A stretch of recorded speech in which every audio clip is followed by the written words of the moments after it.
This is Jason J. Lewis, the voice of Superman on Justice League Action. This is Mark Waid, writer of Superman Birthright. And you're listening to the Krypton Report. And you're listening to Krypton Report. Up in the sky, look! It's a bird! It's a plane! The Krypton Report. The All Things Kryptonian podcast, including Superman and Supergirl. We discuss games, movies, cartoons, TV shows, and comics. Find us on Facebook, Instagram, YouTube, and Twitter. Welcome to the Krypton Report. I'm Solomon. We're going to talk about Doomsday. It's really cool. Hey, it's me, Tyler, the Superman in blue. And with me, traveling to the planet Krypton far away in the past, is my other half. Not her. My Lois Lane is upstairs playing video games because she's cool like that, while the Superboy is behind me. But what I'm talking about is the Superman Red himself from the other part of Ohio, Mr. James Cole. Yes, I am here in Toledo. I still think it's amazing that, we're both in Ohio. It still just marvels me. It's like that. It's like one of those things where people say, yeah, I went on a trip to Europe and I met this person while I was on the trip. They live 3 miles from my house. You're just like, this isn't season 4 of Smallville. What? But anyways, small world, man. We are out to talk about Krypton season 2, episodes 7 and 8. I hope you're digging the new format of us. We kind of decided it's a lot more fun to just do 2 episodes at a time with some other stuff.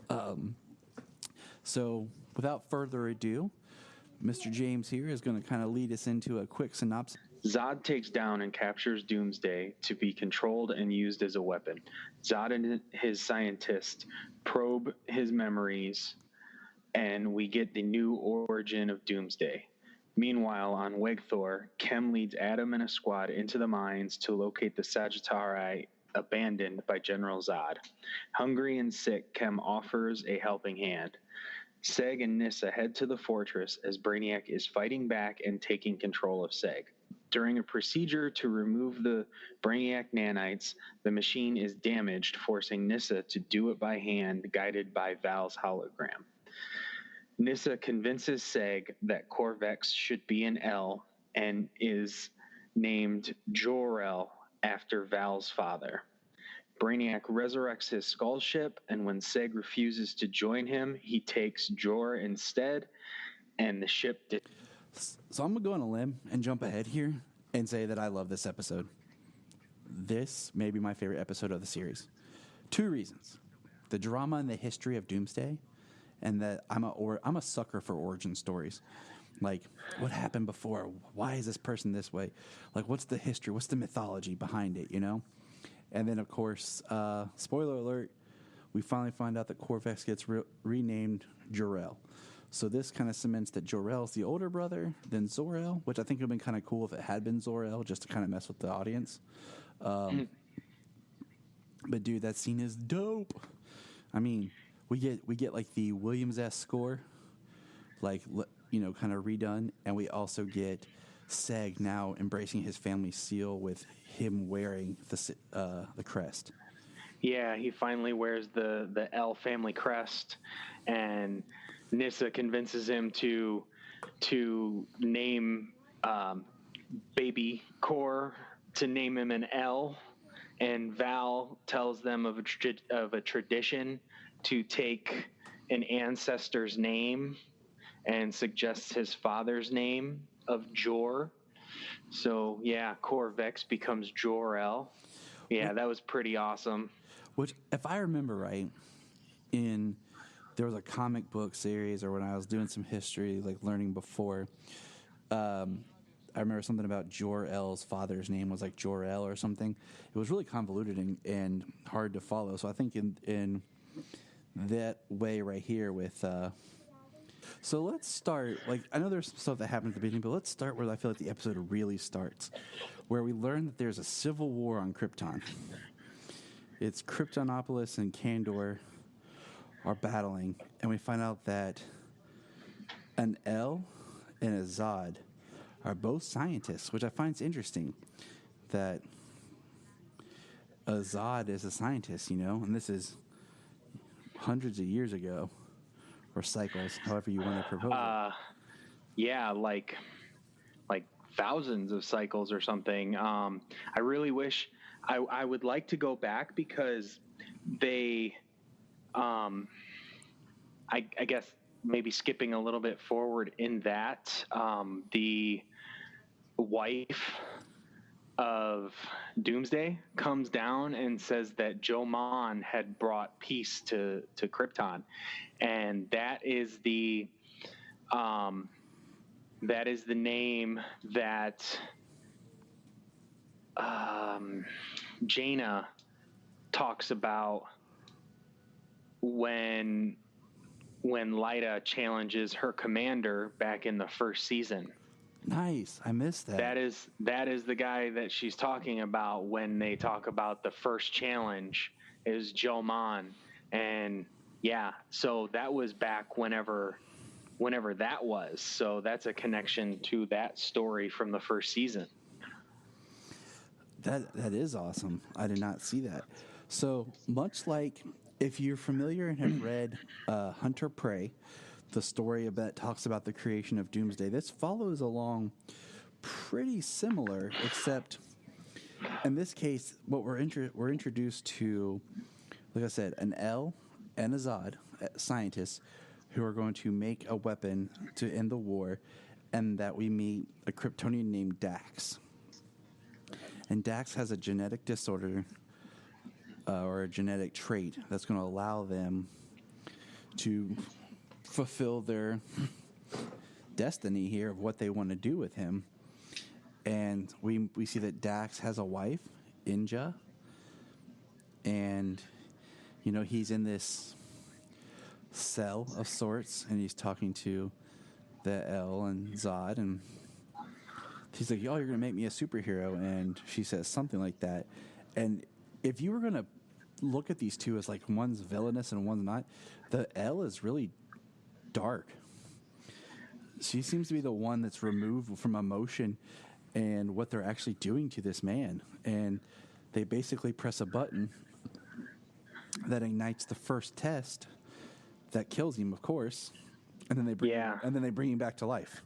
Right. Yeah. So basically, his genetic mutation, as it were, is he can be killed and be immune to what killed him in the first place. So yeah, they do that first test, which is like some sort of gas test, and it kills him. And then they revive him, and then they do it again, and it doesn't affect him.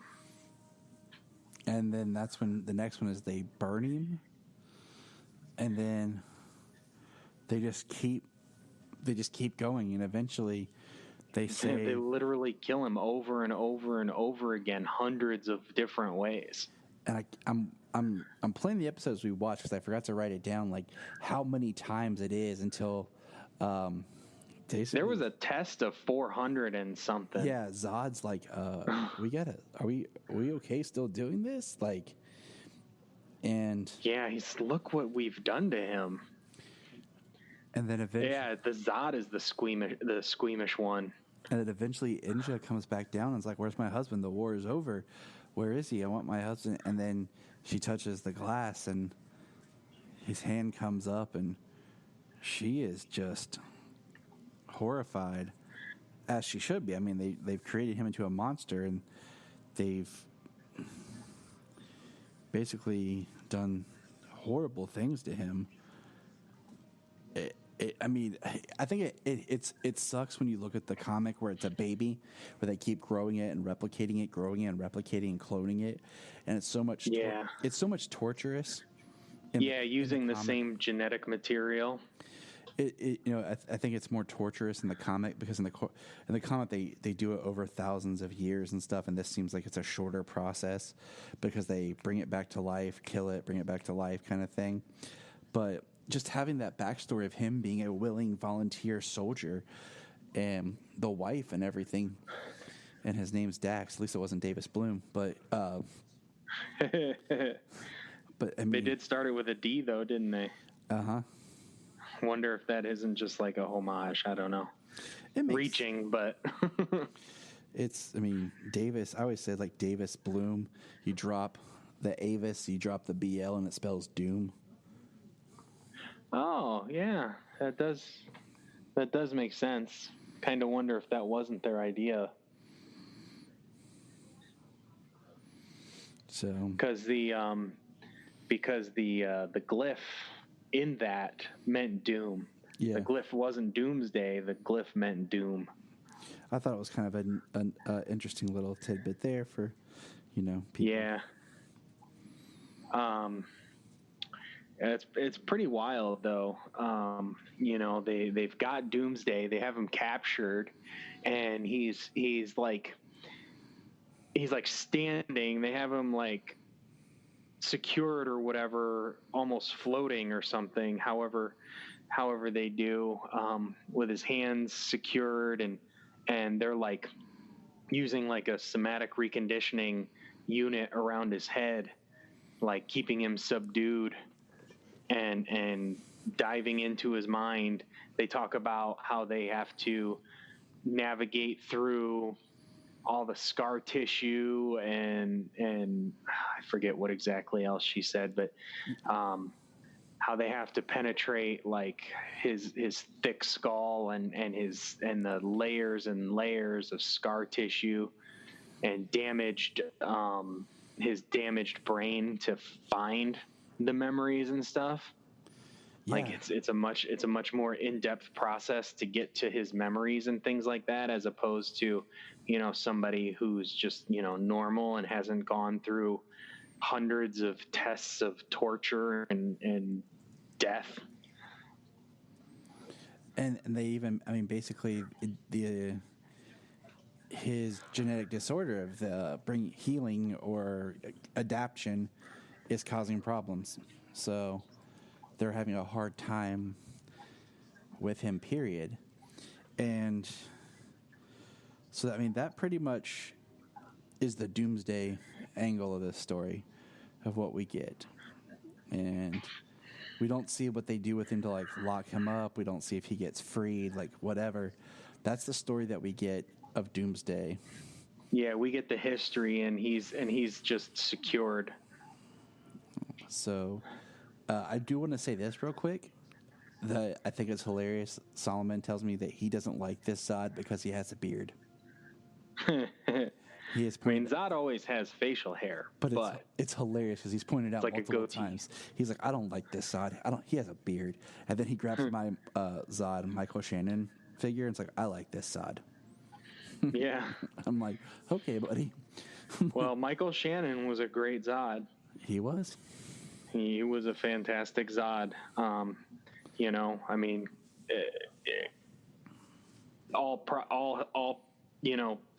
All praises to Colin Salmon following Michael Shannon as Zod, because he's doing a great job as well. I feel like he is the perfect Zod because he does a great job of blending the Shannon and the Stamp into a character to where we can say, oh my gosh, that's Zod in all angles and respects. Yeah. Pretty much seems that way. Compared to the horrible Zod we got on Supergirl. It doesn't really count, but it's still funny to say. He was a hallucination. Exactly. So the other big thread that we're getting is Seg and Nyssa with Baby Core have gone to the fortress to remove Brainiac from Seg. And they hook him up to the machine. And they're going to pull out what's left of Brainiac. And basically, Brainiac's fighting back. Seg's paralyzed, Brainiac's fighting back, and Nyssa has to go in and do everything manually. And it's pretty intense because she's not prepared for that, but it's pretty interesting stuff. And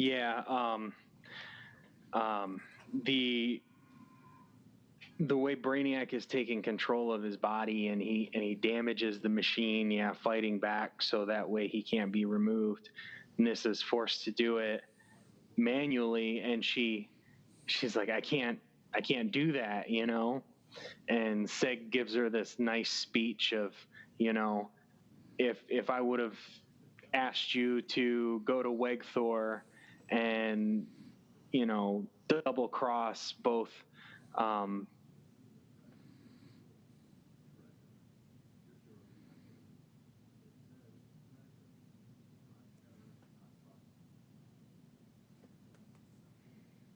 that, or would you walk into Zod's fortress with a corrupt codex and get our son and jump out of a window onto a waiting skimmer to escape? Would you think that you were capable of that? And the answer is basically no. Nissa would not think that. She's like, how do you always know what to say? And I think it just, this episode shows the bonding and the closeness that Nissa and Seg are building. They have a very interesting setup, and with Lyta being out of the picture and them having a child together, and it's interesting. It's almost like an arranged marriage that's continuing, but it's blossoming. Right. So, and then of course they get Brainiac out, and then it comes to the part where the best part of the episode, where they, he says our core Vex, and Nissa says I want him to be an L. I want the Vex line to end with me. I want our son. Yeah, because it's been tainted by her father. The name Vex has a negative association with Darren Vex and everything that he had done. And I think it's great because he's like, okay, core L. She's like, no.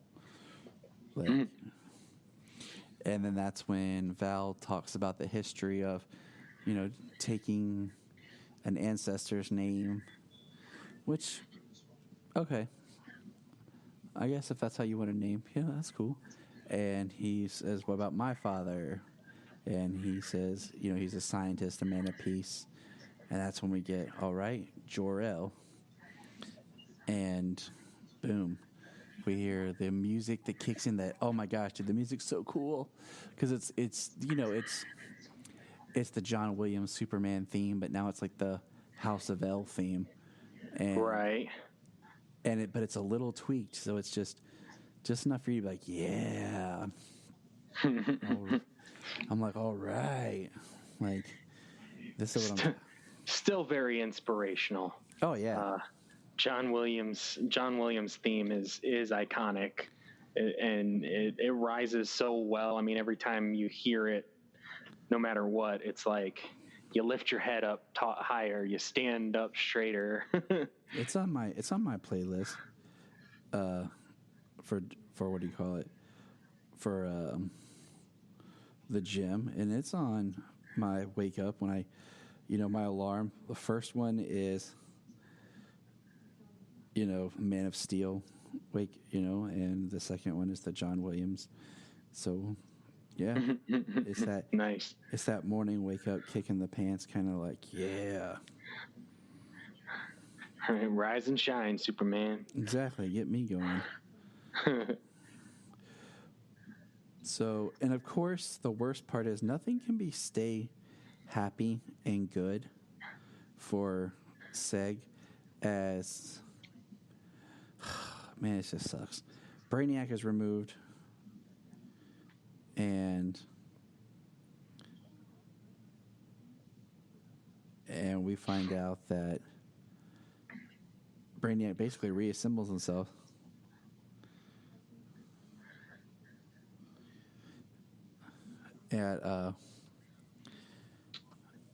He Brainiac's nanites kind of like take over, maybe not take over, but they corrupt Val's hologram for the time being, resurrect Brainiac's skull ship.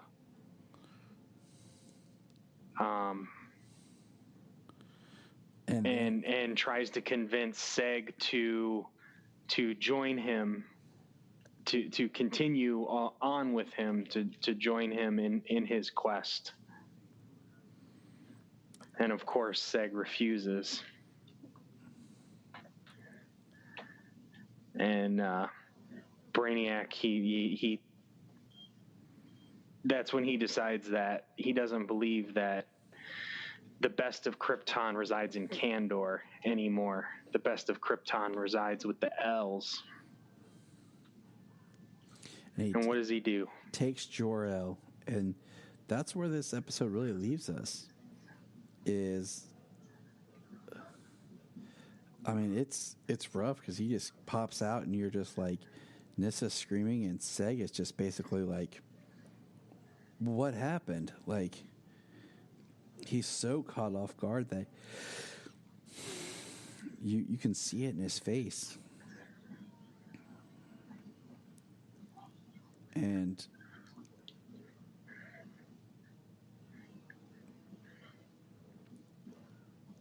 it's shattering. I couldn't imagine. Yeah, I really couldn't. I mean, Nissa freaks out. She's screaming. She's ready to go after Brainiac's skull ship, like right now. And, Seg, he just looks and a part on this actor's part. I mean, it's so good. He does so good in this scene. He looks defeated. He was just promising her that he would do anything and everything in his power to protect the people that he cared about, the people that he loved after Lyta was killed. And they did what they did to rescue Kor. They did what they did to rescue Jor-El.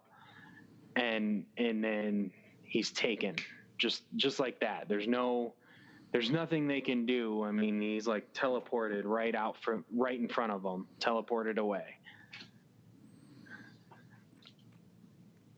And I mean, that's kind of when I was like, holy crap, this episode, like, I was just like, man, like it hit me, like, you just named him Jor-El, you just got him back, you just got to win, and boom. Even more. Brainiac is still a villain. And that's where we end this episode. So like I said earlier, like, I love this episode. I mean, for the fact of just naming him Jor-El, getting that confirmation, that step forward, and getting the backstory on Dax / Doomsday. Just, that's something we haven't explored in any other live action,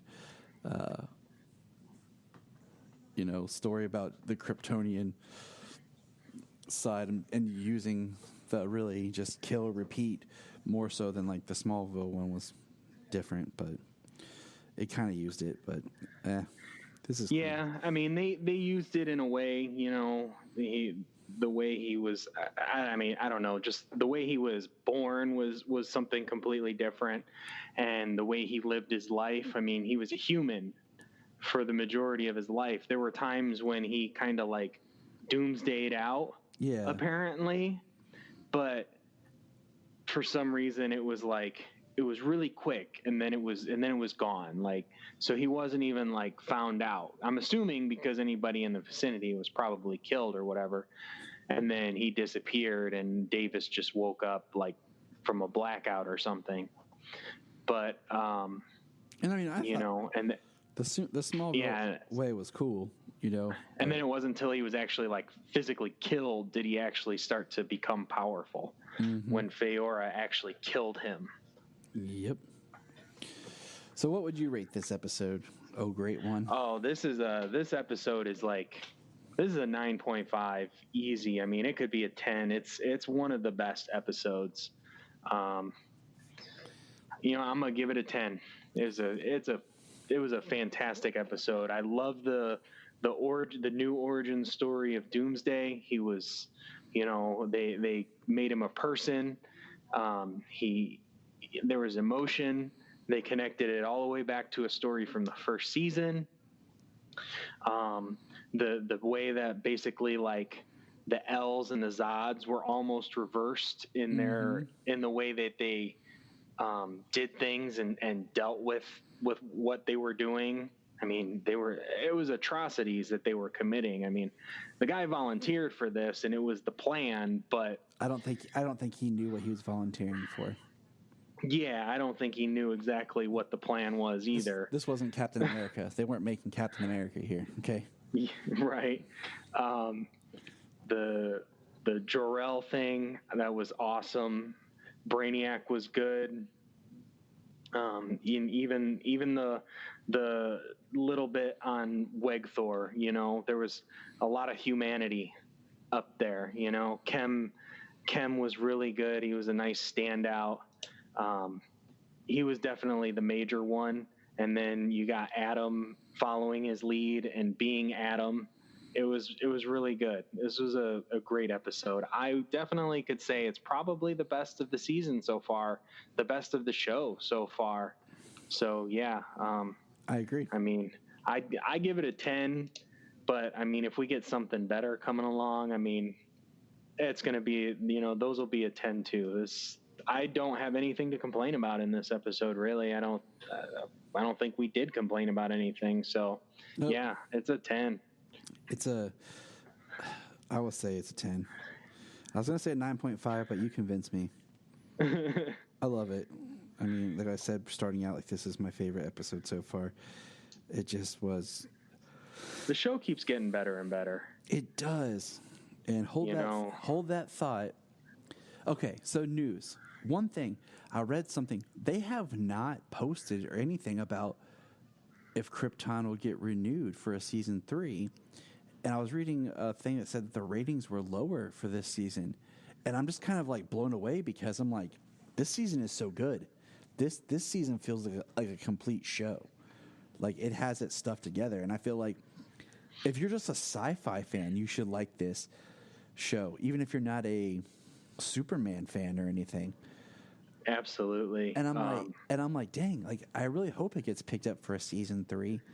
And I would like it to be a little bit sooner because, like, season 2 was what, a year and a couple months between seasons? Yeah, maybe. And that's kind of like, you know, this ain't because it was. Yeah, a couple of months because it ran towards the end of the season last year. It started in April, I want to say. I'd have to look up I'm pretty sure premiere date of the pilot because it started right around when I moved into this house. So I want to say it was in April, and I'll look it up right now. And then this season, you know, started later in the year. And it's just like, come on, like, this isn't like Game of Thrones where people are going to wait forever, you know? Yeah. Pilot for Krypton was March 21st. So pretty close. And then June 12th was the launch of season 2 of Krypton. So, you know, as you were saying, like, and as we said before, like, the show just keeps getting better. I mean, the first half of the first season was a little bit slow here, but there was a lot of establishing, a lot of world building. You know, we're on a completely different planet telling a story that has hardly ever been told of anything like life on Krypton because Krypton's destroyed.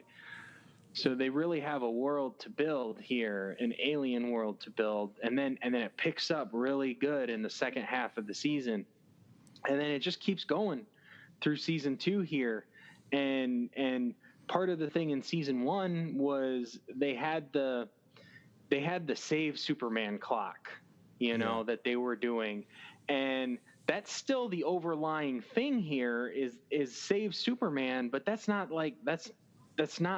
thrown in your face. There's no Superman cape fading away. There's no clock in your face about this. We have a time limit on this needs to be taken care of, like we're dealing with an alternate timeline, where anything can happen and, and it does, and dealing with all of this stuff. And we still have, like I said, we still have that overarching, we need to save Superman, but they don't even say that. They don't even bring that up. It is that, we're still trying to save him. It is odd that we haven't seen the cape at all.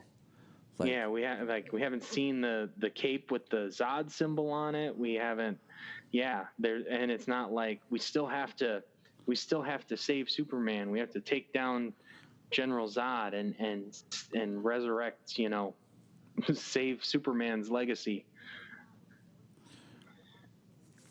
So we got that, and the other thing I want to throw in with that was just I saw one person post that he was mad because they're all speaking English, and I said, you know what? Here's how I kind of like retcon that in my own mind, headcanon it. Is because when it starts out, if you look, it has the planet's name in Kryptonian, and then it changes to English. Mm-hmm. It's kind of like it's being translated for us. Or like we're learning, kind of like, maybe Adam Strange has a translator or whatever. It's being translated, like in the comics sometimes where they'll put like it in parenthesis or something, meaning they're speaking Kryptonian, but this is so you can understand it. Yeah, and there's a little box that says translated from Kryptonian or even a regular Earth language translated from Mongolian or freaking Russian or whatever, you know what I mean? So that's just nitpicking, but it's just use your brain. Yeah, that's stupid. I mean, I'm sorry, like it's not a real language. Sure, they've made up fake languages for things like Lord of the Rings and stuff like that. But I don't want to watch the whole show reading. Yeah, and Star Trek and all that stuff. But I mean, this is Krypton. I'm not trying to watch The Passion of the Christ where I have to read the entire show because they're speaking a fake language.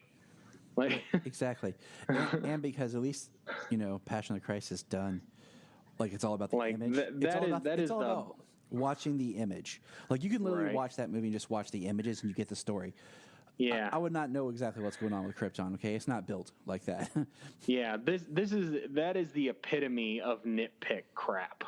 Yes, yes, it is. All right, so moving on. Like if that's your problem with the show and you have an issue that they're speaking English, I'm sorry. Do you speak Japanese and English is hard for you? Like that is so nitpicky. Like. Don't even watch the show if that's the case. Like, that is stupid. I agree. Other news, real quick, we'll touch on. It's just exciting.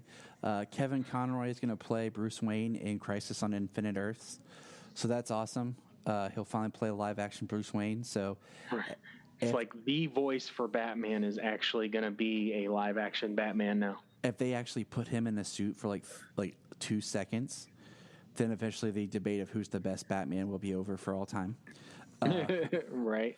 I kind of wonder if he isn't going to be like an alternate Earth that's Batman farther Beyond. In the future, and he's old man Bruce sitting in the chair, and Batman Beyond.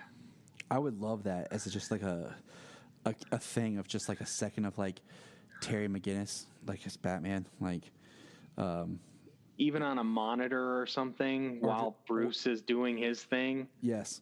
Like just something for us to be like, oh! Right. What if they got Will Friedle to be the voice through the monitor talking to Bruce? Like, why not? Like, why not? That really? Would be fantastic. Like, you don't have to actually, we just have something like Bruce, and he's like, Terry, do you read? And then just hear, yeah, I read you. And it's Wilfred. I mean, I think I would actually crap my pants. Like, I really think I would just lose all feeling. Right. It's like you're seriously bringing like the animated universe into Crisis. like the animated universe is a real universe in the multiverse. I mean, it would be amazing. I mean, even He could do so much, and we won't even go down that rabbit hole. But I honestly, Yeah. And with that, it was announced that Black Lightning will be part of the universe, which the Crisis, which makes perfect sense. He should be, and I've always said that he's part of everything. He's just on a farther Earth that doesn't connect. And I mean, all you have to do is cut in some footage or something. Like, I don't, depending on how they do, get a shot of just Black Lightning with the others, or that when it's over, because I'm telling you right now, I think they're just going to fold the multiverse into one Earth. That's the whole point of Crisis, anyways. Right. I'm still kind of. I mean, he's not been involved at all. I mean, 2 seasons, he hasn't been involved. In comic book stories, he has gone above and beyond into larger areas, but most of the time he is a street level person. Yes. So dealing with the street level crime in his own city would be something that he would do. And that's exactly what Arrow did before it started to expand. He was in Star City doing his thing in Star City.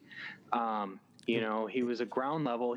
There wasn't going to be anything else until there was.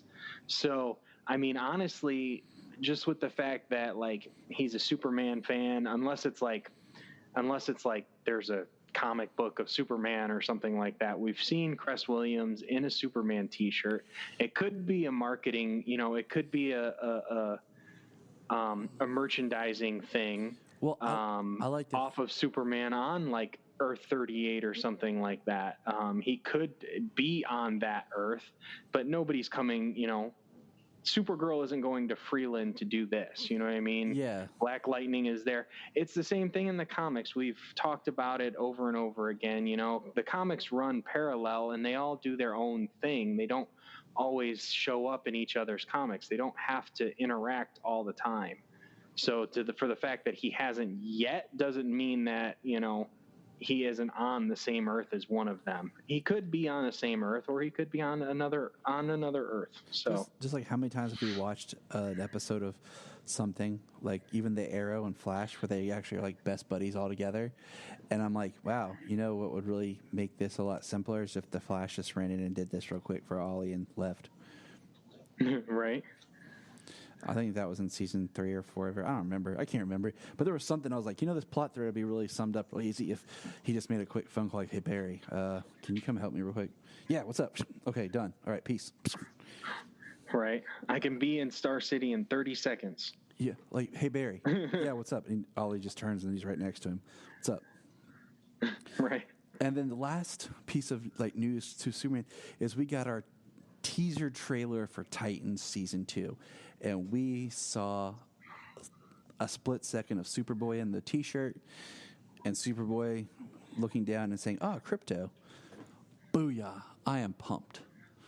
Like, Titans season 2 looks dope. As my friend Brendan Lowe said, it looks more superhero-y. Yes. And I'm like, yes, that is a word in our vocabularies. Because my thing with comic book shows, if I'm going to watch this, I want the superhero-ness. I want the costumes. I want them doing stuff with the costumes and everything. I just don't want drama of these people. Okay? I'm sorry. Yeah, we got a lot of drama. We got a lot of psychological things happen in the first season. Unfortunately, what they were dealing with, Robin was the only hero in the bunch. So a lot less superhero action. When he dealt with other people who were in the life, they were costumes. They were superheroes. Talking Dove. Yeah, but he was the only hero in the first season. So, the heroics were kind of limited. There was a lot of psychological stuff going on. Corey doesn't know who she is. Raven doesn't know who she is. Rachel doesn't know who she is. Then they're dealing with these people who are coming after them, and they're a physical threat, but they're mostly just people, and they're trying to come to this dark threat, this basically magical on somewhat a supernatural threat. So, and he doesn't even show up until the end. So, I mean, it was much more of a psychological thriller as the first season was. I agree. We saw a lot of stuff, and we could speculate, but we do see Aqualad, Wonder Girl, Hawk, Dove, Jason Todd, Dick Grayson, all in costume. We do get a quick shot of Deathstroke, and we do get to see a split second of Dick talking to Bruce Wayne. And I'm holding my judgment, but I like the actor, but to me, he feels more like MI6 styled Alfred than he does Bruce Wayne. But I'm holding my judgment, like we see him for like 2 seconds and he just says like a one line of dialogue. You know what I'm saying? Yeah. So I'm holding my judgment. I promise I'm not making any irrash decisions here, but to me he felt more like Alfred. Yeah, like you said, it was a quick line. It was 2 seconds. And I had messaged you. We know that this actor is older. Mm-hmm. Now, not, it's acting. Okay. The guy is older in real life. The guy is in his 50s in real life. Nothing has to say that with some makeup, they don't make him into his 40s. Right. Okay. This is acting. So he could be, he could easily be, sure, he's an older Batman, but it doesn't mean he has to be a Batman pushing his 60s. He's an older Batman. Robin is grown. He's grown and has a career, and is out on his own. He's got Jason Todd. I messaged you like the turnover rate here. If this is going to be like close to a continuity sort of thing here, mm-hmm. Jason Todd has been with him for the last year, let's say, because Robin hasn't been seen for, I forget how long it was in the first season, at least a year. Yeah. Robin hadn't even been seen. So, Jason Todd has been with Bruce for maybe close to a year. They may speed up the timeline of him dying at the hands of the Joker. Tim Drake comes in pretty quickly after that. Now, when it comes to comic timeline, I mean, comics come out once a month. So sure, it was years in comic book time, but in real life, I mean, Dick Grayson showed up pretty quickly into Batman's career. And then it was Dick Grayson for a number of years. Then we get Jason Todd. They speed up the timeline a little bit. He dies. Tim Drake shows up. He could have fathered Damian while he was with Dick Grayson, and Damian's already alive. So a few years down the road, Damian's 10 years old, and he could become Robin. See, here's how I was kind of thinking. It's kind of like an overlap, I was going to kind of do it a little bit more along the way they did the New 52. Is I'm thinking if right now, say at this moment when this season starts, he's already got Tim. Tim's training like secondary now. He's trained up Jason. He's now training Tim, and Tim's Red Robin. So he kind of has Robin and Red Robin. Because that's kind of what they did in the New 52, as they mentioned, like, that's why when they started the New 52, Tim was never Robin. He was just Red Robin. Because the overlap was so, like, right there, tight. And maybe part of your story is Batman is getting older, so he's got Jason as his Robin, but he's looking at Tim to be the next Batman. Kind of like he doesn't think Jason will ever actually be Batman, but he's got Tim under his wing too. And then, during the season, Jason gets murdered.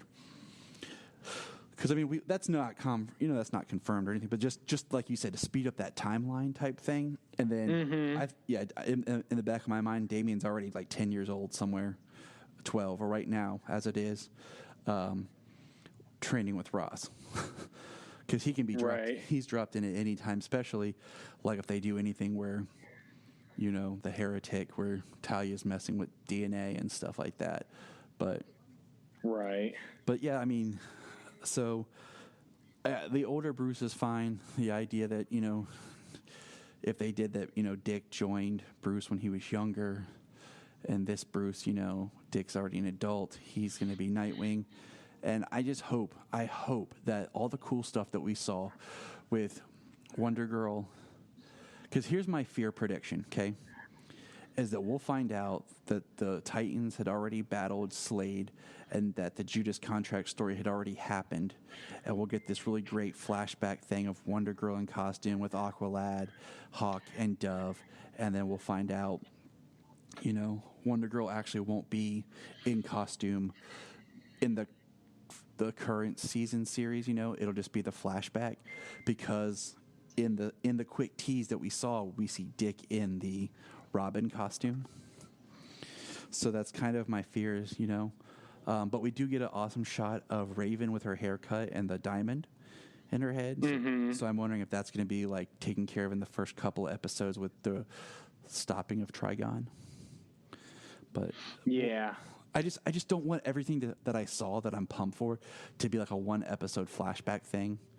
That would be disappointing. And then everything else is focused. I mean, unless they focus more on, Starfire, giving us more of the Beast Boy in a costume turning into other animals, and then of course, the addition now of Superboy, and what that's going to do, if they're going to do something. Will we get a Lex Luthor eventually on this show if we're doing Superboy? We do have a Mercy Graves. Yeah, we do. I forgot about that until you said that. And you and I had talked about that they've yet to double cast heroes in the CW or any of the DC TV. So that includes the CW stuff and now the DC Universe. We've yet to see double heroes. I'm pretty sure I'm confident in saying that. I cannot think of any heroes that's been doubled yet. Villains are different. We're getting double villains. But we've yet to like establish like another TV hero, because we were talking about Kid Flash potentially showing up on Titans, and I'm like, I don't know, because they haven't doubled up heroes yet. So, and I would be cool, like, this is kind of tangential, but if in Supergirl they introduced like John Kent as Superboy, and we have that Superboy story going on in Supergirl, and then we have Connors on Titans. Right. So I did hear. Now I have no confirmation of this. I didn't see an article, and I can't remember where I heard it.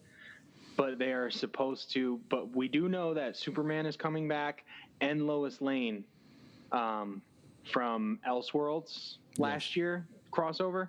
They are both returning for Crisis on Infinite Earths. So that is one thing I don't think that we said, that I forget her name, Tulloch. It's her nickname, slang name is Bitsy. Bitsy Tulloch. Yeah. We'll call her that.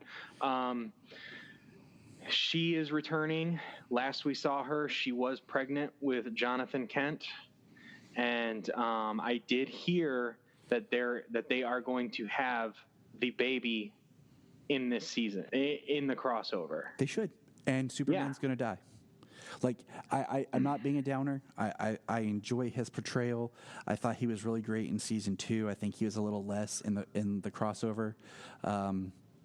That's debatable, but I think the smart play for story purposes and to stop the where's Superman? Why isn't Superman here now? Like, every time there's a big crisis, we're like, well, we know who he is. Where is he? Why isn't he helping Supergirl? Is to kill him during the crisis and flip it. Instead of having Supergirl die in Infinite Crisis, it's Superman. Yeah. See, now the interesting thing is Oliver already sacrifices himself to save Supergirl and the Flash. So, like, at least the ones that we know, and perhaps they were the ones that would die, but we're also talking about Infinite Earths. So it could be a different Supergirl who dies, or it could be John Wesley Shipp's Barry Allen who dies in Crisis. For those it who could don't be know, Kingdom Crisis, Come Brandon Routh's Superman who dies, as opposed to Tyler who dies, so that way the current continuity version of Superman doesn't die. Yeah, but I'm just saying. I think because as a story point to kind of find a way to kind of make his exit, because they don't want to keep having to deal with Superman. How do we get him in the story? How do we get him out of the story? How do we keep people happy? I think that's kind of like what they could do. Plus, like I said, my prediction is Superman dies. Right. Tyler Hoechlin Superman dies. The multiverse is folded to one. Yeah, like I've said in the past, like Superman is in Metropolis. Kara is in National City.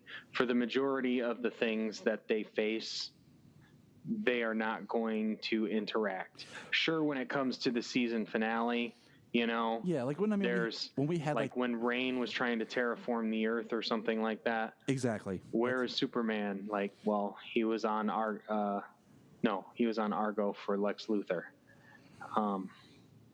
He was somewhere. Yeah, that's what I'm saying. Like, But it's just it's just a dialogue when it comes to like the major thing. But when it comes to like the rest of the season, like, oh, Supergirl is injured, this or that. Superman doesn't. In every comic book when Supergirl goes down, Clark doesn't come in to save her. Exactly. But it's hard to translate that mindset of when you're reading a book, you're fine with it, but when you're watching the show, you're like, wait a minute, But to me, I mean, it's the same thing. They're in different cities. He's not gonna run to her rescue every time. Like, he knows same thing that he had to deal with coming up. You have to be able to do this on your own. Yes, and I agree with you. I'm not saying I feel it. I'm just saying, like, I listen to people. You hear people talk. People who aren't as just who enjoy the shows, because we deal with that in fandom. Is we have people who are like, my wife had a big thing where she worked with a girl who was like, I love Batman, and my wife's like, awesome, me too. And they were talking about it, and my wife basically was like, yeah, she just loves the movies. She doesn't really know anything else about the character or anything. I was really proud of my wife when she told me that, because she had dove into like Hush and was trying to talk to her about other storylines, and the girl had no idea. My wife's like, yeah, she just watches the movies. Yeah, and that's the majority of actually the general population. They only know what they've seen mainstream, and that's mostly big budget films. And that's why I say that they get to that point where they're like, well, why isn't this person here? Well, but that's going to wrap up our news section. Like, because it's not called Supergirl and Superman, it's called Supergirl. Exactly. It's her show. She's the hero.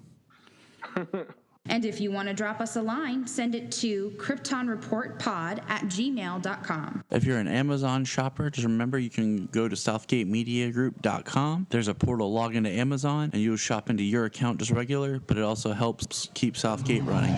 And we're back after our quick news brief, and we're going to talk about episode 8 of season 2 called Mercy. And James, why don't you give them the quick synopsis? When Doomsday rejects every attempt of control known to Krypton, Zod suggests one that is not, the Black Mercy. Attached to a host revealed to be Zod's own mother, Lyta Zod.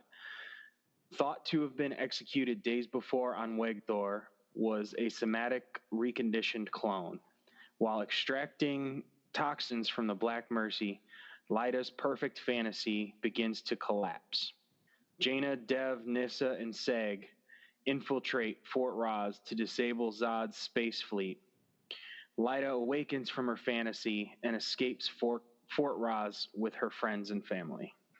The episode starts really weird. We start with like Lyta and Seg all happy, and at first I thought this was a flashback. Did you think it was a flashback? Like, you see, like, we find out that Jada has set them up with this apartment in Kryptonopolis, and they're going to leave their old lives behind, and they're going to bind together, and I'm just like, whoa, what is going on? Yeah, definitely at first with the let's run away to Kryptonopolis, that kind of stuff. I thought that was a flashback, of them kind of trying to want to leave, that kind of stuff. I definitely thought that was a flashback. And then when they do, they go to Kryptonopolis, and they've got the apartment, and he says that Jaina gave his blessing and stuff like that. I was like, oh, nope. Like, this is something else. Right. I was just like, holy cow. Like, this is something, and then it cuts, like, Krypton does a little theme, like 3 notes. Title card. Like every other CW series, title card. Yeah, that's it. There's no intro anymore. It's just title card. And then we get Doomsday. And we find out that they're trying to do the synaptic, changing of his mind and everything. Yeah, the somatic reconditioning. And it's not working because he's adapting and he has all the scar tissue on his brain. And then Drew Zod, makes the comment about what if it was something else that they could use. And he mentions Yeah, she says that she had or that he's adapted to every form of neurotoxin or something onto Krypton. Yep. And he's like, what if it wasn't of Krypton? And I'll tell you right now, I did not think of this when I first saw the episode title, just because, Zod is all about kneeling, and I just thought mercy, like, begging for mercy, kind of thing. Like, since all this stuff going on in Wakethorpe, but no. We find out Well, especially since, he's been very, he's been even more angry and ruthless since Lyta's death. Correct. And we find out that Zod has the Black Mercy. Yeah, which I'm sure anybody listening knows that the Black Mercy from the Alan Moore story, The Man Who Has Everything. And then it was featured in a heartbreaking episode of Justice League. Yep. Entitled the same thing. And then it was on an episode of Supergirl. They used it. Yes, and I do have to say on that the episode of Justice League was a much more powerful and emotional episode than the Supergirl one. Dude, the episode of Justice League makes me cry every time. Like, tear up. And now that I'm a father, like, it's even stronger. Like, now, like, before it just made me sad. Now it hits me hard to where I'm like, oh my God, I don't know if I could be that strong. Right. I mean, that would be hard to, once you realize it's a fake reality, it's still a reality that's been implanted and permeated your mind. Like, you have the full memories of that life. And so, yeah, to try and reject something like that, such a perfect life like that, and even though it's not real, it's heartbreaking. Yes. And Superman in that episode, I highly recommend Justice League. Go watch it. And Superman is angry when he gets the Black Mercy off from Mongol. He is angry. Oh yeah, and rightfully so.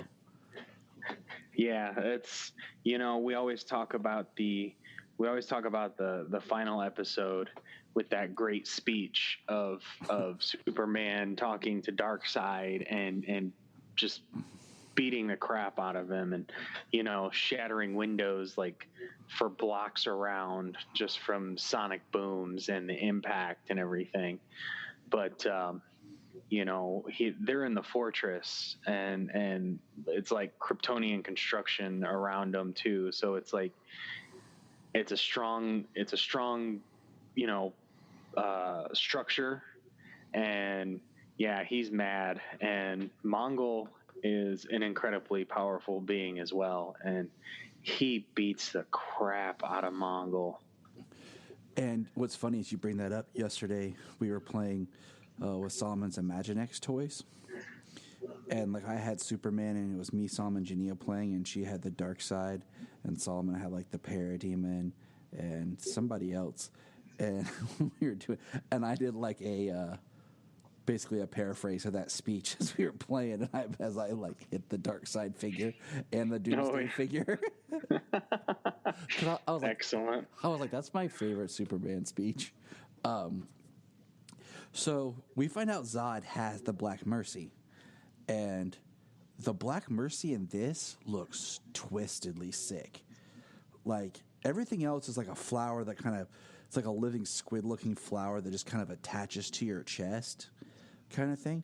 But this thing is like through your nose, mouth, looks like something out of like Alien Prometheus kind of thing going on.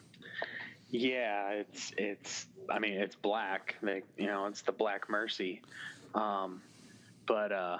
Yeah, it's black. It's very like parasitic, and he even refers to it as a parasite. And instead of being like a psychological control that this as other in other mediums, they call it like a flower, having a psychological control. It's up her nose and it's in her mouth, like she's intubated, like it's down her throat, it's in her ears, her veins down her arms and legs are starting to turn black, and her skin has a greenish color. Like, she's been exposed to this toxin for 6 months, and she's just been under its control, and she's been laying there, and yeah, it's sick. It's a parasite, and yeah, like Prometheus is a very good comparison. Now, James, you said she. Who is this she that we're talking about? Oh yeah, we haven't revealed that. So this is Lyta. Boom. What the heck? The real Lyta. What the heck? I literally said what the something in the middle of work because I was watching on my lunch break. And I like that twist. Yeah. But I kind of wish they would have done that. Who's the host? She's the scientist. Who's the host? And he says, the host is my mother. I really wish that she would have said, who's the host? And he had been like, it doesn't matter. And we don't really see who the host is. And then that reveal like had been held off like for another episode. Because technically if we're watching this is episode 8. Well, with the structure of the episode, though, it's pretty strong to show it right away because they left us hanging because it was at the end of the 5th episode that she died. That she got her throat slit. So 6 and 7. Yeah. So they gave us 2 episodes with her dead, and then I don't know. Like, I understand it's a short season, but I kind of wish they would have held that out. But I was really like, yeah. Wow. But the structure, opening it up with the fantasy. And then showing us really fast. You know what I mean? They open up with the fantasy, the doomsday scenario, and then the Black Mercy attached to Light. And now we know right away why this dream or this fantasy or, what could have been at least in the beginning misconstrued as a flashback. We know exactly what this is at this point. That it's her fantasy, her perfect world. And so that was, it was a great twist. Yeah. And inside her fantasy, like, they're getting married, they're being binded.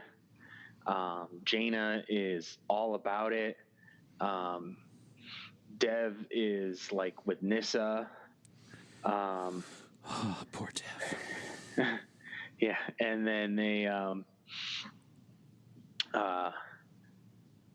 and as the scientist is like removing the toxins to test them, she's aware of the negative effects that it's having on the parasite, and concerned about the negative effects it's going to have on Lyta.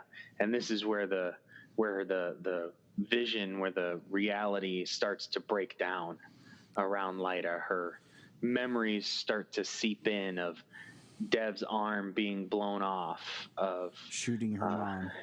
Yeah, of shooting her mom in the side, of Nyssa like them having a contentious relationship. It's very well done. Very well done. Yeah, the structure of the episode is really good. The way they kind of go back and forth between that early on before Lyda rejects it fully. And then she rips the Black Mercy off, and she has to pull the tentacle out of her mouth, and she vomits all over the floor. Ugh. Yeah, it was a pretty nasty scene. I mean, like, you'd want to just throw up realizing that was in your mouth. Like down your throat. And this is how Zod treats the people he loves. This is... Yeah. So. And we get and then we get a scene after she's awake, and she comes across Jaina and Dev, because Jaina, Dev, and Seg and Nyssa have come to Fort Roz to take down Zod's ship, his space forces, from going to Wegthor to kill everybody there.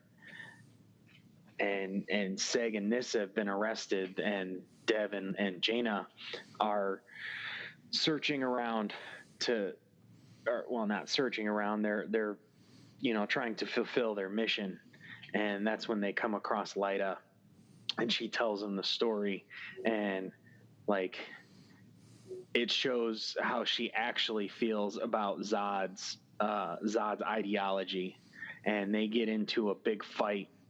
And that's where we actually get to see the scene from the first episode where he's choking Lyda, where Zod is choking Lyda on the ground. Yep. It was at that moment that he choked her. He didn't kill her. He just choked her out until she was unconscious. Mm-hmm. So, which was actually really weird, just because he's doing that, and Seg in the episode, he's yelling and pounding, but Zod, he can hear it. He can hear it, and he looks up. So, like, he looked like he was looking up at Seg in the first episode. Mm-hmm. It's kind of like he's looking up at what he hears. Seg's not there, but it's like he hears him, and he's looking up to see if he's there or something. It is pretty intense.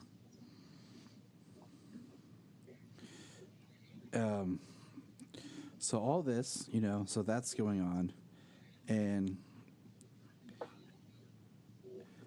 it was a good episode. I mean, a lot happened, but not much, at the same time, kind of thing, because you have the flashbacks of Lyda, the reveal of her, and then Lyda ends up saving Jaina and Dev, and they have a really beautiful reunion moment, and then they have to they take Lyda to meet Nyssa and Seg, and they have to prep her prep Seg, and we get an interesting scene of how Nyssa reacts to seeing Seg with Lyda. Now that she's actually alive and back, Nyssa just lost all hope of having Seg. Yeah, she definitely, she definitely had a visible reaction. And I think that's going to be kind of a linchpin in her character, of where she goes and what she does, and helps mold her, from will she continue to be good? Will it cause her a fallout? Will she embark on a mission to find Jorah? What will happen with her, Mm-hmm. Because now it seemed like they had this plan of being together after the last episode, but now that's not cemented. It's not there anymore. It's not needed. Right. I mean, they're not wasting any time in this season. There's a lot going on. There's a lot of people. I love the pacing. Yeah, the pacing is really fast. Not super fast that you can't keep up, Or you feel like you're not the pacing getting, is perfect. Yeah, you don't feel like you're, man, like what is going on? Like, or wait, what did I miss? Or who's going what? You know, it's paced out. Excuse me, and it's done. So there's the development's still there. You're not suffering development. Yeah, and like when it comes to the Nyssa and Seg thing, like Lyta just died. I mean, within days, you know. So you know, she just died. Seg's kind of with everything that's going on, he can't really grieve, you know. I mean, he broke down real hard right at first, but he can't really grieve. And you know, him and Nyssa, they have a connection. They have a son. I mean, they were set to be binded. They were set to be binded together. That was at a different time, but so there's a relationship there to a degree. They did kiss before, but now they haven't done that all season or anything like that. And even after Lyta died, like they've gotten really close, and they've, you know, kind of just like we're going to be parents and everything like that. And you could see that they would grow closer together. But it's not like they like jumped in like, oh, well, Lyta's dead, now I'm going to be with Nyssa. You know what I mean? So it's not like he jumped right in. He hadn't kissed her or anything like that. He didn't, but you could tell that's kind of what Nyssa was kind of like championing for. Yeah. And hoping for, like, kind of like, yes. Well, especially from her reaction to Lyta's return and kissing on Seg and everything. So, you know, it was moving forward. Everything's going at a brisk pace, but it's not like they rushed it. Like, Lyta's dead, so now we're together. We're going to start kissing, and then, oh, Lyta's back, and it's like, holy crap, like their relationship just imploded. Like, they didn't have a budding relationship yet. You know what I mean? Mm-hmm. So it was just like, it was just in the early stages of a foundation. That was about it. And that was just because they had their son together, and then Brainiac, and I love the fact that they're not hiding stuff, you know, like everybody asks a question and they give an answer, you know what I mean? They're not having people keep these secrets from episode to episode. You know, Nyssa had her secret in the first few episodes just because she was kind of playing spy, but it was part of what she needed to do. So it wasn't like, I'm keeping this secret to protect people. She's like, I'm keeping the secret because it's part of what needs to be done right now. You know what I mean? It's not for dramatic irony. So, like, everything, they ask a question, they give an answer, they offer up information. You know, there's no filler for no reason, just to be there, just to extend things out and to cause drama between the characters. Which I like. I really do. Yes. Because I get really tired when they drag out stuff, or like, oh, we just want to keep this tension. I'm like, no. I'm like, come on, like, no. Like, these people wouldn't do this. You know what I mean? Like, these people wouldn't keep these secrets from their loved ones like this for this long, just to drag it out so you can get 3 episodes out of one secret. Like, yeah. I mean, the thing is, I feel like you don't have time. You know, there's not the time to do that. Like, you need to just do this right now. Yeah. So, I mean, and you know, don't get me wrong. I mean, we do Supergirl, you know, that's what we talk about. We watch all the CW shows, but that gets old, and it has gotten old because the same on all of the CW shows because they have so much time to fill. And granted, they could use it for other stuff, but they love their dramatic irony over there on the CW. So it's refreshing with these shorter form storytelling options as opposed to 20 something episodes where we got 10, give or take, handful here or there. Mm-hmm. DC Universe, Krypton with 10 episodes. I mean, even if you go back to the Netflix shows, the Marvel Netflix shows, the story is developed at a more brisk pace. There's less time for that filler. So it's really refreshing to, have these available when we've got so many of similar shows doing similar things on the CW just to stretch it out. So it's really nice. Unless you're Jessica Jones in season 1 and there's a lot of filler. But that's another story.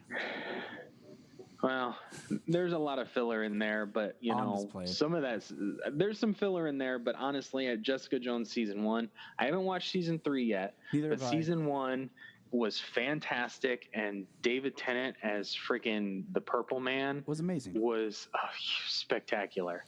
And I agree with you. Like I'm currently, and everything that surrounded him, you know what I mean? All the story points that connected to him was spectacular.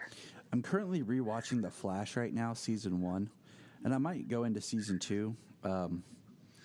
And there's a lot of stuff they could have hung out like and taken their time with, but I feel like that show was really built when it started. Like let's do what we want. Like let's don't hold things back. And I feel like the more of these, I think Arrow's the worst for that kind of thing of like secrets and dragging things out and plot thread like that. Yeah. And then, yeah, you said we do Supergirl because it's the current live action other than Krypton, which, Krypton's 10 episodes a season, a year. Supergirl's 20-some. I mean, it gives us the most new Kryptonian content.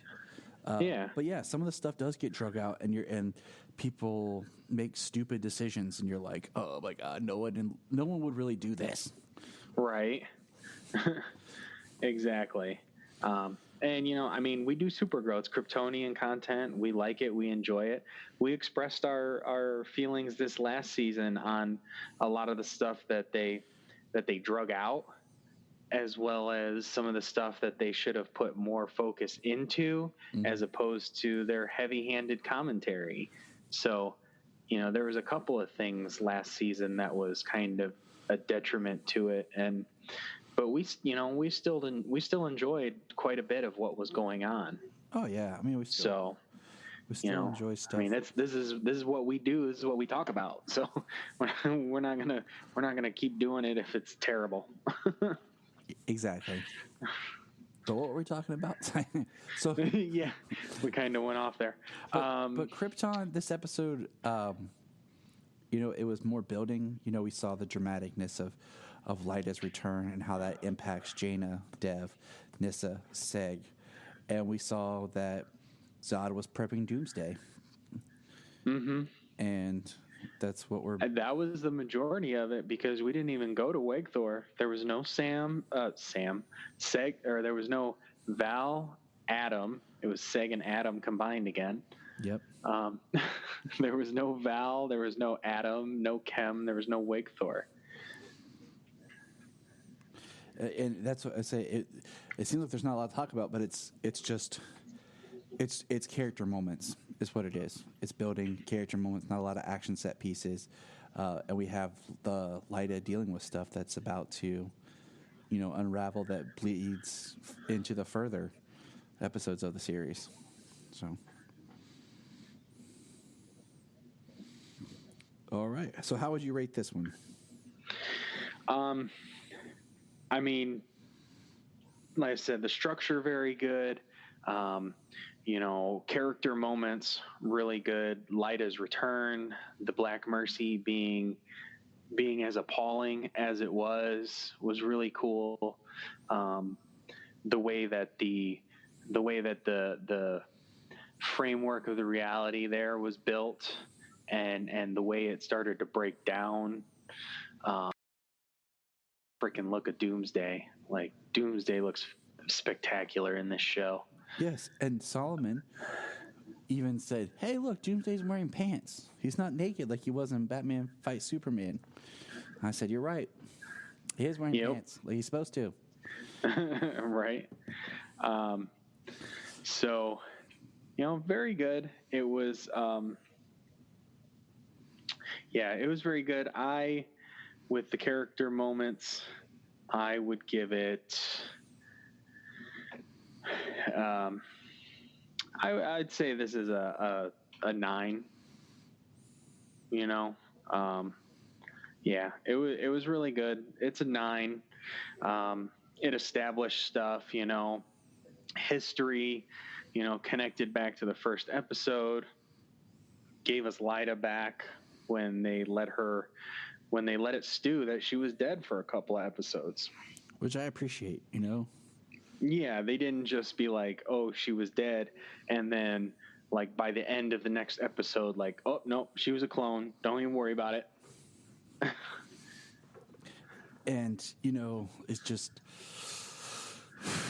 I mean, even a clone still, like it was, you saw her die, and it was deep, Drew is something that I won't say on this show because I try to keep this family friendly. So, but I give it an 8.5. I would have maybe liked something, I don't know, maybe because I'm just picky, a little structurally different. I wouldn't have opened. Well, we just came off of Zods and Monsters, which we were like raving about. So it's true. It's just because that was so good. I kind of wish they would have held out. Maybe, I don't know, just holding that light of surprise a little bit more. Yeah. And then kind of like just with the editing tinkered so that maybe we thought that these visions were flashbacks of Lyda and Seg, and we're like, huh? And so, I don't know. It's just kind of like a nitpick. That would have my personal of just like design.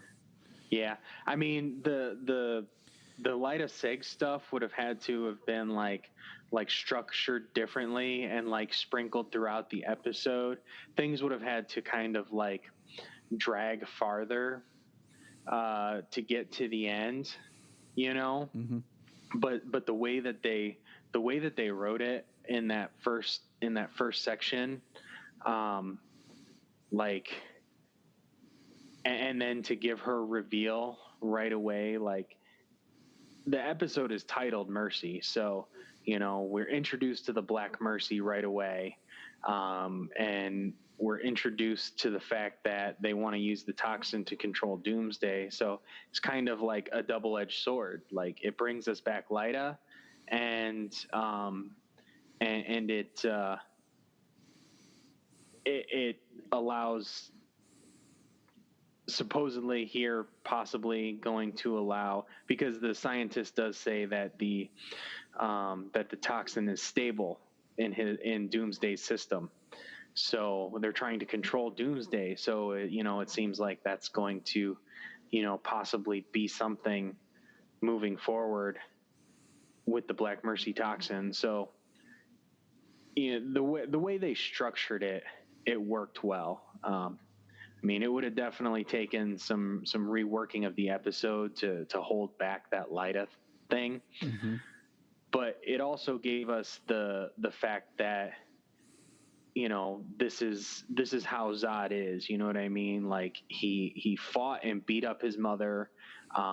He put her under the Black Mercy. He cloned her and created a somatically reconditioned clone of her to do what he wanted, as opposed to somebody who would question and question his authority publicly.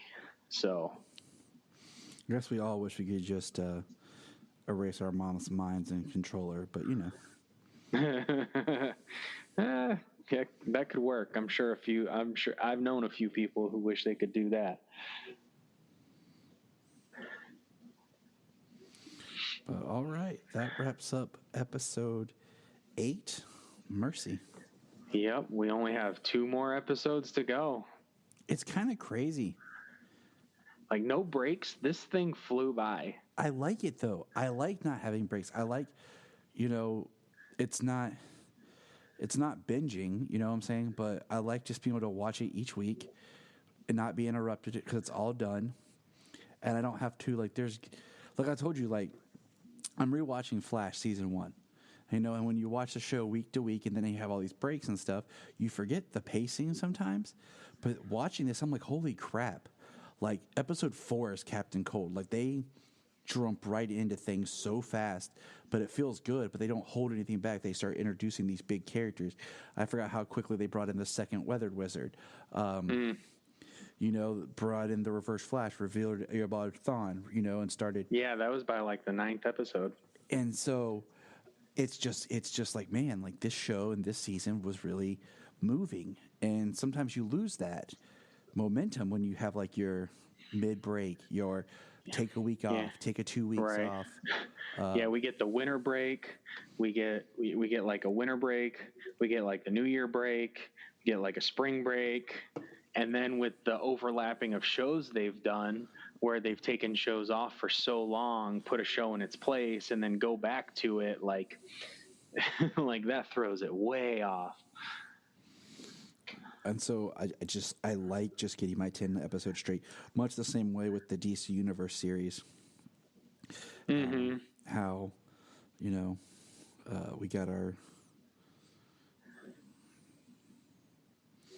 we got them each week, and I just realized that tomorrow will be first Friday without Swamp Thing. Yeah, first Friday without anything new, I think. Yeah. I'm not going to cry because we got our Young Justice still going, but Yeah, we got our Young Justice every week. So we're still getting new content every week, but this is like the first Friday without something new, or at least the first stretch, because I think there was a point there at one time or another I'm thinking it was between Doom Patrol and Swamp Thing, where we had a break, 1 week off, but they dropped like the new Batman Adventures in there on that Friday to give, people something to binge through while they took the break for 1 week to bring Swamp Thing over, or for that to drop on its release date.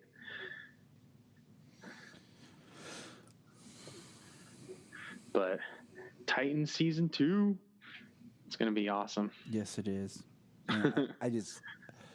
I love that it's August, 6th when we got the trailer, and it's exactly 1 month till it comes out. I like this. We've talked about this multiple times, how I like getting, hype for something that's not months and years away. Yeah. Well, we definitely have heard recently with all the last movies and stuff that, like, Warner Brothers, they screwed up when they marketed BVS for so long, and Suicide Squad for a long time, and Justice League for a long time. They screwed up doing all of that. Now they don't do anything until it's 6 months out. They don't even release a teaser until 6 months out. That's why we didn't see anything for Birds of Prey at Comic-Con, because it was more than 6 months out. That's why we didn't see anything for Wonder Woman, because it was more than 6 months out. I'm still surprised they didn't drop anything Joker-wise around that time. But I'm surprised we haven't got a second Joker trailer. But the Joker's marketing is completely different. Yeah. It's not DCEU. They're taking it on the film festival tour now. It's going to be at the Toronto Film Festival and the Venice Film Festival. And so that's going to get a lot of publicity that way. Look up in the sky.